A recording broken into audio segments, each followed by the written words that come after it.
Hi there, I wanted to make a quick tech video just to explain that if you're considering buying the more recently released iPad Air, or perhaps you've already bought one but you're still within that return window, there's something I'd like to just give a little bit heads up towards that people may not know about. As I presented to the numbers to a lot of people in my Discord server, they were actually quite surprised. So, if you're thinking it's about time for that new iPad, and that iPad Air looks fairly compelling because it's within that $500 iPad budget range for an iPad with a lot of decent features, laminated display, Apple Pencil support, those slimmer bezels than that $330 budget iPad, powerful A-series CPU chip. I encourage you to open, not on Apple's website, it's a little bit harder to find there, but if you go to the Apple Store app on your current iPad or iPhone, and you go to the iPad section and you check out certified refurbished, they are actually still selling the 10.5-inch iPad Pro from 2017, which, as you guys know, in a lot of ways, the iPad Air was kind of just a scaled down version of that 10.5-inch iPad Pro. Same dimensions, accepts the same cases, the same smart covers, the same smart connectors, same Apple Pencil, all those same accessories that work with the 10.5-inch iPad Pro, except they removed a few features like the 120Hz ProMotion display, the 4K camera, to get that price down lower to $500. But under this certified refurbished section, they are selling the 10.5-inch iPad Pro for actually cheaper than what the iPad Air is worth at $470.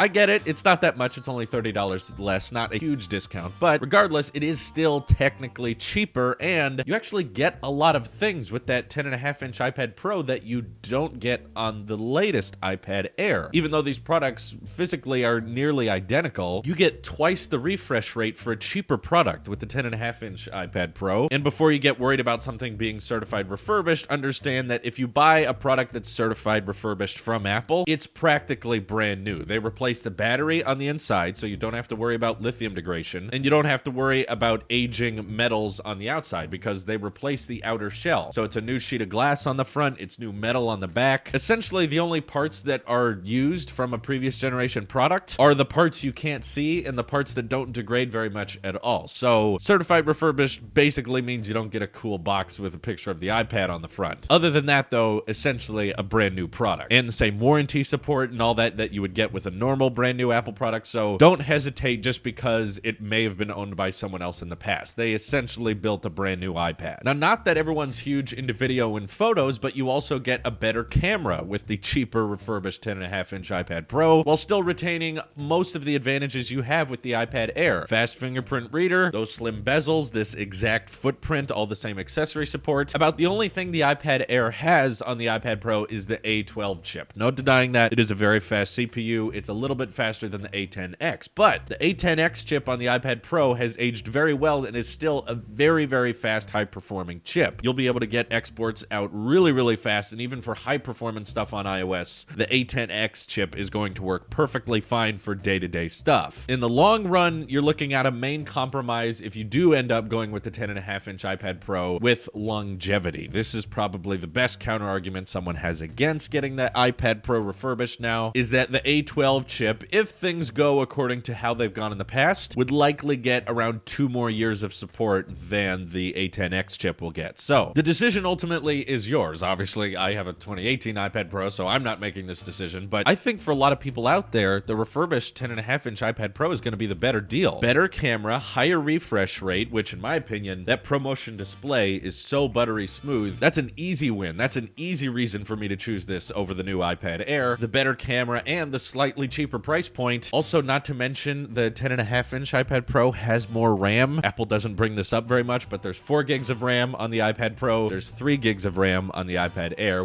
both of which will probably work fine for iOS stuff. But if you care about that kind of thing, iPad Pro wins in that department. So, okay, you spend $470 with ProMotion display, A10X chip, better camera, all the same accessory support. But okay, your iPad might get discontinued in 4 years instead of 6. All comes down to you, really. Would you rather have 120 Hz for 4 years or 60 Hz for 6 years? My opinion, if you're spending $500 on an iPad in 2019, you're most likely going to upgrade it again, probably at most in another 4 years. If you're really anticipating on buying this iPad for longevity of 6 years, I would consider just buying a higher tier iPad anyway, because if you're buying an iPad to use for 6 years, then you better buy something that lasts for a long time and is going to stay up to date. The iPad Air is already kind of a dated design in 2019. 2019. So if you're gonna go with a more affordable dated design, I say might as well go with the better product overall. A12 chip is a little bit faster than the A10X, but for what I think most of you are gonna be using your iPad for, this will cut it, and cut it at twice the refresh rate at a lower price point. That's more money to spend on a smart cover. That's more money to spend on an Apple Pencil if you want to use it with that. Not to mention the Apple Pencil experience is vastly better with a ProMotion display. So not a huge topic, but still, if you're out there considering buying an iPad Air, I highly recommend you give a look at that 10.5-inch iPad Pro. If you buy it, you decide that Geekbench score is just too low and you need the A12 chip and you don't care that much about ProMotion, then by all means go with the iPad Air. Not everyone will be persuaded by today's video, but either way, I think it's good that you stopped, you clicked, and you made sure, okay, what else do I have out there? Let's make sure that if I'm buying the iPad Air, I'm buying it for the right reasons. Anyways, this is your Apple Sheep here, and I will see you in the next one.